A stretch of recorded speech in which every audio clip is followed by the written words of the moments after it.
Bíblia falada e comentada. E outra vez entrou na sinagoga, e estava ali um homem que tinha uma das mãos mirrada. E estavam observando se curaria no sábado, para o acusarem. E disse ao homem que tinha a mão mirrada: levanta-te e vem para o meio.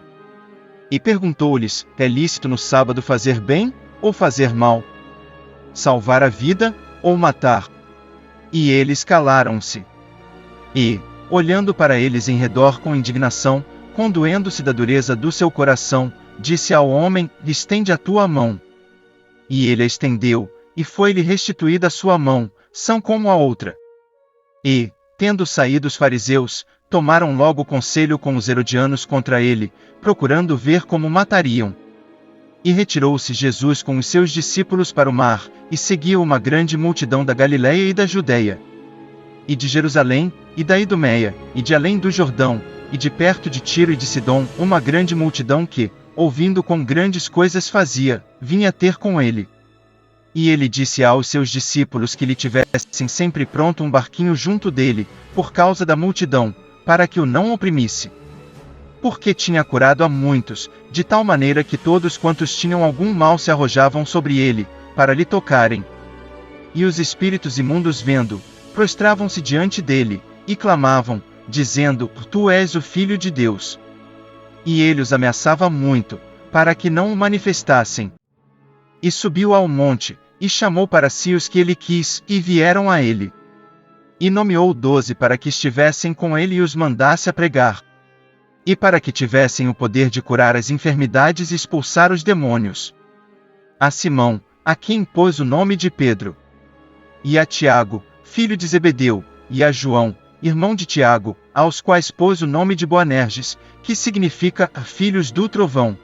E a André, e a Felipe, e a Bartolomeu, e a Mateus, e a Tomé, e a Tiago, filho de Alfeu, e a Tadeu, e a Simão, o cananita.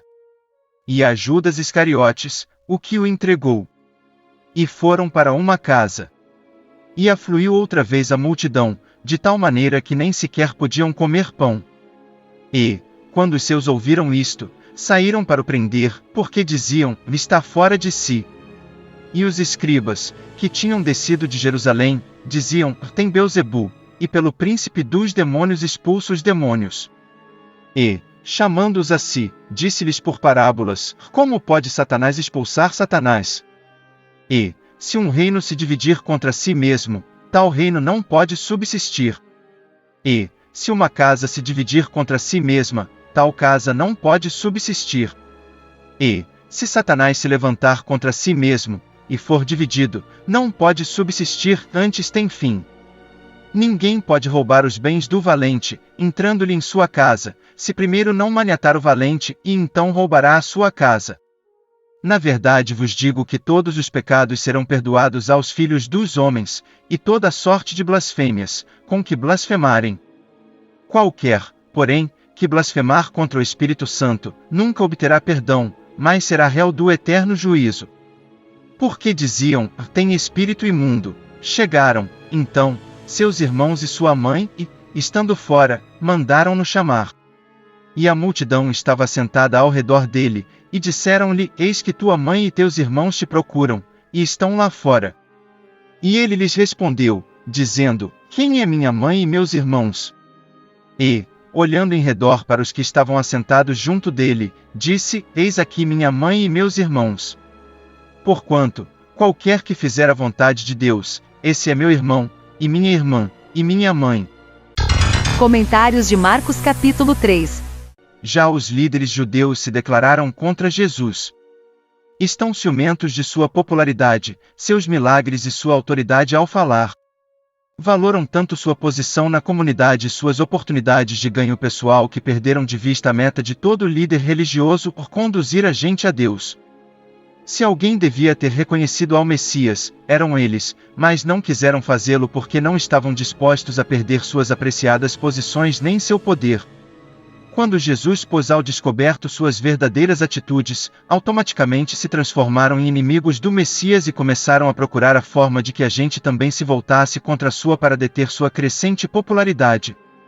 Jesus se zangou ao ver a atitude desumana dos fariseus. Zangar-se, em si mesmo, não é mal. Depende do que nos faz zangar e o que fazemos com a irritação. Com muita frequência expressamos nossa irritação de maneira egoísta e prejudicial. Jesus em troca expressou sua irritação corrigindo um problema, sanou a mão ao homem. Aplique sua irritação a procurar soluções construtivas mais que agravar o problema provocando pena na gente. Os fariseus eram um grupo religioso que com zelo seguia a lei do Antigo Testamento assim como suas tradições. Eram respeitados na comunidade, mas odiavam ao Jesus porque se enfrentou às suas orgulhosas atitudes e às suas pouco honoráveis motivações. Os herodianos eram um partido político judeu que esperava restaurar no trono a linha do Herodes o Grande. Jesus era uma ameaça para eles porque desafiava suas ambições políticas. Fariseus e herodianos, pelo general inimigos, uniram suas forças contra Jesus porque este os desmascarava e escavava seu poder e reputação.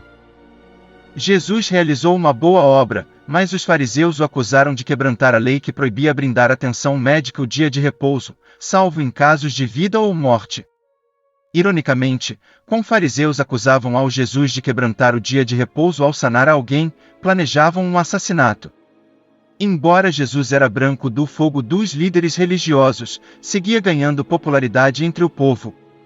Alguns eram curiosos, outros procuravam sanidade, outros evidências para as usar em seu contrário e outros queriam saber se em realidade era o Messias.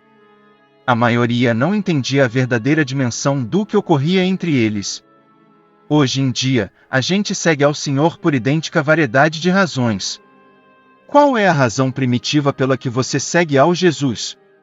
Os demônios sabiam que Jesus era o Filho de Deus, mas não queriam renunciar a seus maus propósitos. Saber do Jesus ou inclusive acreditar que o é o Filho de Deus não garante a salvação. Também terá que desejar-lhe seguir e lhe obedecer. Jesus advertiu aos demônios que não divulgassem que era o Messias, porque não desejava que alimentassem falsas ideias populares. A imensa multidão estava à espera de um líder político e militar que os libertasse do jugo de Roma. O ensino recebido dizia que o Messias profetizado no Antigo Testamento seria essa classe de homem. Jesus o queria ensinar ao povo a classe do Messias que era tão distinto ao de suas expectativas. Seu reino é espiritual. E começaria, não com a derrocada dos governantes, a não ser com a derrocada do pecado nos corações da gente. Jesus estava rodeado de seguidores, dos quais escolheu aos 12 que seriam seus companheiros da cada dia. Não os selecionou em apoio à sua fé, porque era vacilante. Tampouco os escolheu por talentos e habilidades que talvez tinham, porque nenhum se destacava por suas habilidades. Os discípulos representavam uma ampla gama de transformados e experiências da vida, mas ao parecer não tinham mais potencial de liderança que os que não se escolheram. A única característica que tinham todos era sua decisão de obedecer e seguir ao Jesus. Depois da ascensão foram cheios com o Espírito Santo e jogaram papéis determinantes no crescimento da igreja primitiva. Não nos desqualifiquemos em nosso serviço a Cristo por não ter os melhores créditos. Para ser um bom discípulo simplesmente terá que estar preparado a seguir ao Jesus com um coração disposto.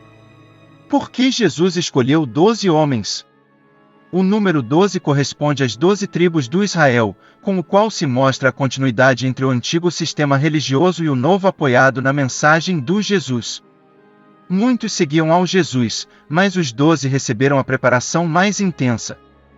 Podemos ver o impacto destes homens no resto do Novo Testamento. Os zelotes eram judeus nacionalistas que se opunham à ocupação romana na Palestina. Com as multidões pressionando-o, Jesus nem sequer tinha tempo para comer. Daí que seus amigos e familiares viajaram desde o Nazaré para levá-lo à sua casa. Pensavam que se converteu em um fanático religioso. Preocupava-lhes esta possibilidade, mas não tomavam em conta o propósito de seu ministério. Até seus mais amealhados foram lentos em compreender sua verdadeira identidade. Os fariseus não podiam negar os milagres do Jesus nem seu poder sobrenatural. Negavam, entretanto, que viesse de Deus, porque de aceitá-lo teriam tido que reconhecer também que era o Messias. E seu orgulho não lhes permitiu dar esse passo. Por isso, em um intento por destruir sua popularidade entre a gente, acusaram-no de atuar com o poder de Satanás. Na resposta do Jesus, versículos 23 aos 26, vemos que o argumento destes líderes judeus não tinha nenhum sentido. Beelzebu se refere a Satanás. Embora permita a Satanás atuar no mundo, Deus segue em controle de tudo. Jesus, em sua condição de Deus, tem poder sobre Satanás, pode jogar fora demônios e pôr fim a seus terríveis obras na vida da gente. Um dia, Satanás será derrotado para sempre e nunca mais voltará a atuar no mundo. Algumas vezes os cristãos se perguntam se tiverem cometido o pecado de blasfemar contra o Espírito Santo. Este não é um pecado do qual os cristãos devem preocupar-se, pois se trata de uma atitude de incredulidade e falta de arrependimento. Rechaçar a propósito a ação do Espírito Santo é blasfêmia porque é rechaçar a Deus mesmo. Os dirigentes religiosos acusaram ao Jesus de blasfêmia, mas ironicamente blasfemaram quando cara a cara o acusaram de estar possuído por Satanás. Maria era a mãe do Jesus e seus irmãos sem dúvida eram os filhos que Maria e José tiveram depois do Jesus. Muitos cristãos, entretanto, acreditam a antiga tradição segundo a qual Maria teve um só filho. Se isto for verdade, talvez os irmãos do Jesus eram seus primos, nessa época se acostumava chamar irmãos aos primos. Há quem dá outra alternativa, quando José se casou era viúvo e estes irmãos do Jesus eram filhos do primeiro matrimônio do José. Nesse caso, seriam meios irmãos do Jesus. Conforme vemos no versículo 21, a família do Jesus não conseguiu entender a plenitude do ministério do Jesus. Jesus explicou que nossa família espiritual estabelece relações que em último termo podem ser mais importantes e perduráveis que as relações formadas em nossas famílias carnais. A família de Deus é de braços abertos e não exclui a ninguém. Embora Jesus amava sua mãe e a seus irmãos, também amava a quem o amava. Jesus não fazia acepção de pessoas, mas sim concedia a todos o privilégio de obedecer a Deus e ser parte de sua família. Em nosso mundo, cada vez mais computadorizado e impessoal, as relações afetuosas entre os membros da família de Deus adquirem uma maior importância. A igreja pode dar amor e cuidado pessoal que muita gente não encontra em nenhuma outra parte.